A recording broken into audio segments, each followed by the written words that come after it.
Have you ever wondered why dumb people make more money than you? Here is the uncomfortable truth. The richest people are not actually that smart.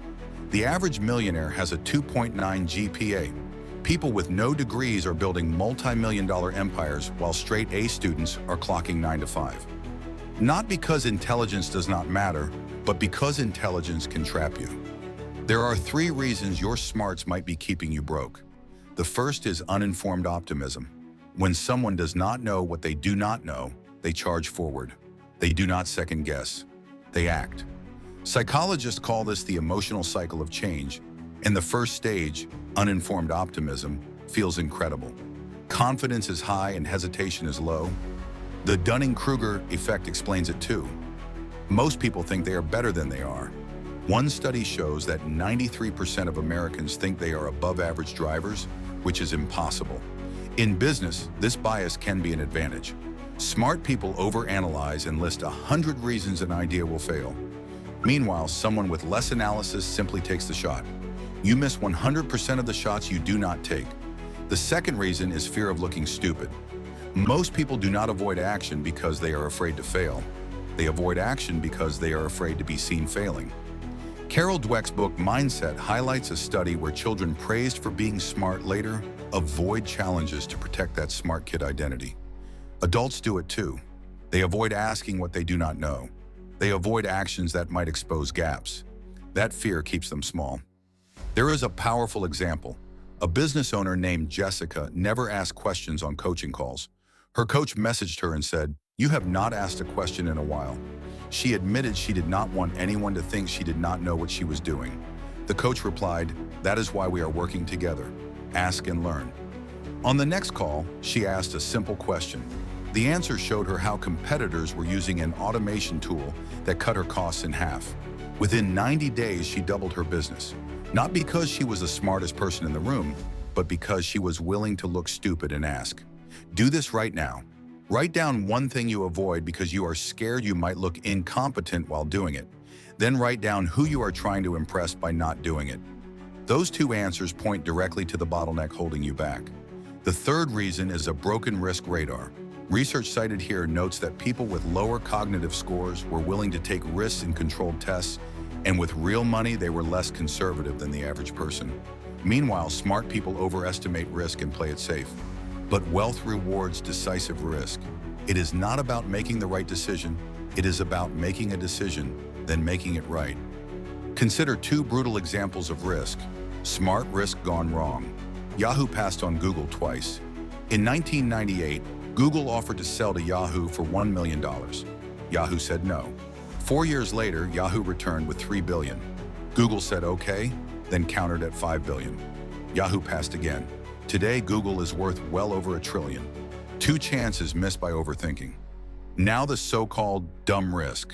In 1973, FedEx founder Fred Smith could not pay a $5,000 fuel bill.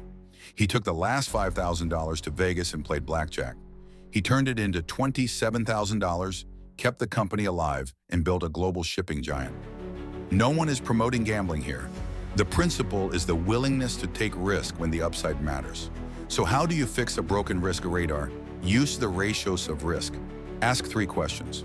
What is one investment that scares you right now? Write the dollar amount. What % of your annual income is that? And if you knew you could not fail, would you make that bet? Calibrate based on percentage, not absolute dollars. When people do not pay, they do not pay attention. If the reward you want is big, the stake must match. The biggest risk is not having time in your calendar for the thing that makes you the most money. For many, that means getting an assistant so the highest value work actually happens. Here is the twist. You do not need to be dumb to win like they do. You just need to dumb things down. 3 simple strategies flip the odds in your favor. Dumb strategy 1, model, then modify. Someone has already solved your problem. Copy their blueprint exactly before you change anything. Research shows entrepreneurs who copy existing business models have a 20% higher chance of survival than those who try to innovate from scratch. A realtor named Felipe wanted to start coaching. He took a proven model and followed it step by step without tweaks. 1 month later, his profit exploded. Do the same. Find someone who is succeeding at what you want. Study exactly what they did for 3 days. This week, copy their first 3 steps exactly. Do not try to be original. Start, then improve.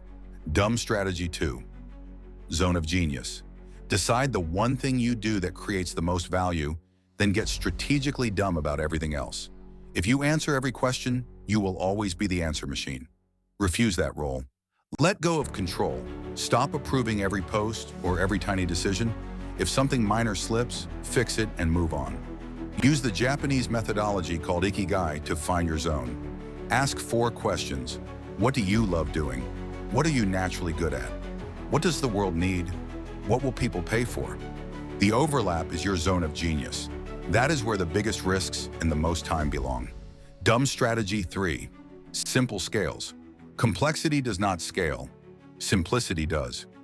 If a plan sounds complicated, reduce it until a 7th grader could explain it. Look at Sriracha. Founder David Tran came to America with nothing and focused on one simple plan. Make one hot sauce and make sure everyone knows about it. One green cap bottle for 40 years. No overthinking. That simple focus created a cultural phenomenon and a billionaire. The dumbest solution is often the right one because it is the least complex. Lock it in with the 5 ones. One target market, one product, one conversion tool, one channel or traffic source, 1 year of total focus. Put on blinders. Do not add anything. Do not chase distractions. Do the simple thing perfectly and watch it compound. At the end of the day, overthinking feels safe because it delays responsibility. Action feels risky because it creates truth. Clarity is the reward for movement, not a prerequisite. The only thing that matters is selling something to a stranger and learning fast. So here is the question: will you stay smart and stuck, or get simple, look a little dumb, and finally get rich?